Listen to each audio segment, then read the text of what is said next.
Chapter 18, Truths and Untruths. Keisha drops into her seat, annoyed that Mr. Daniels has asked her to do a paper over because he knows she can do better.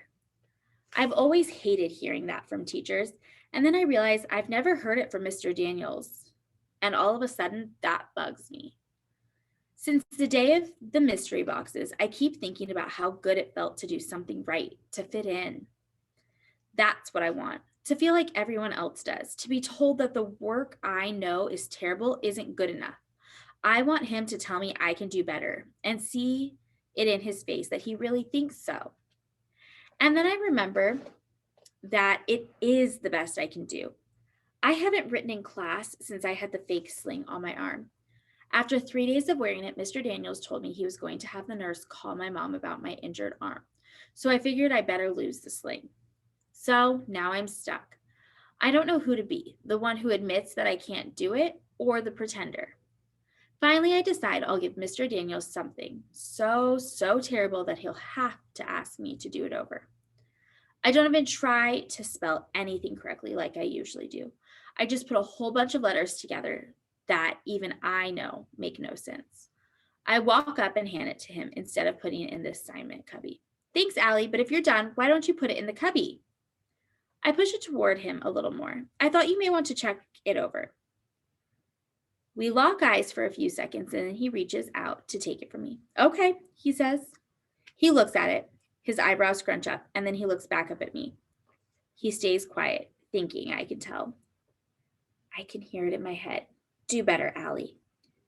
And I would. I would magically do better. And Mrs. Silver would carry a trophy for me so big, she'd have to carry it on her back. Allie? Huh? I said that you can just put it in the cubby then.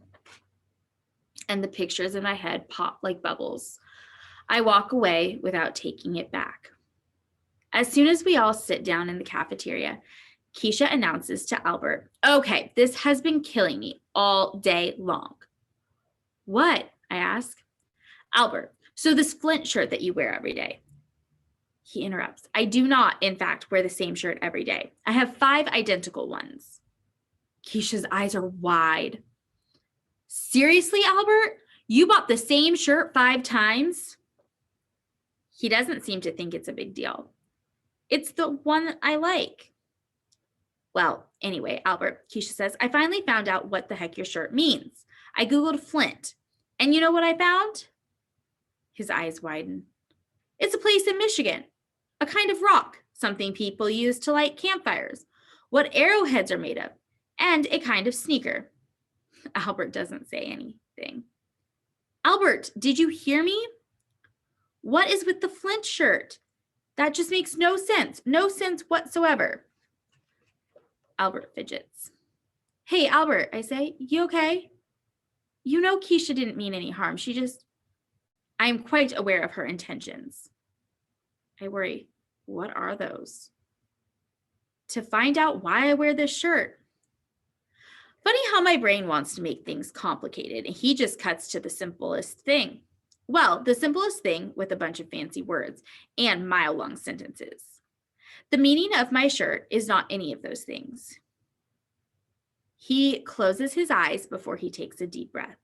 Flint is an immortal genius from Star Trek, Season 3, Episode 19.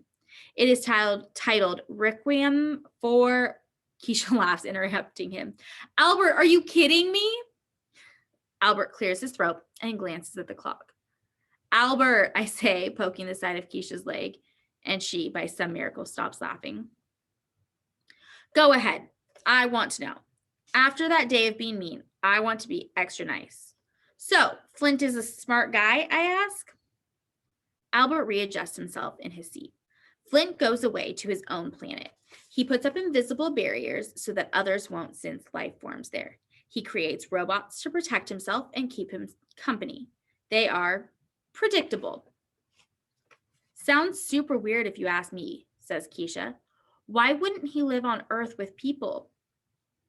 He had once lived on Earth. He left to be alone. He wanted to be alone.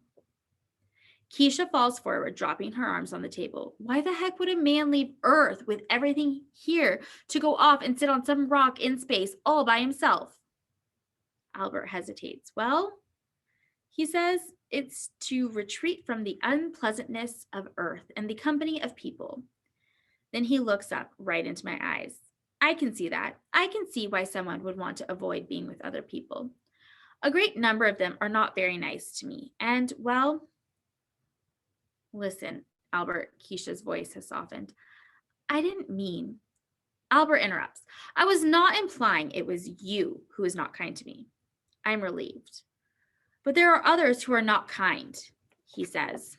And that is chapter 19.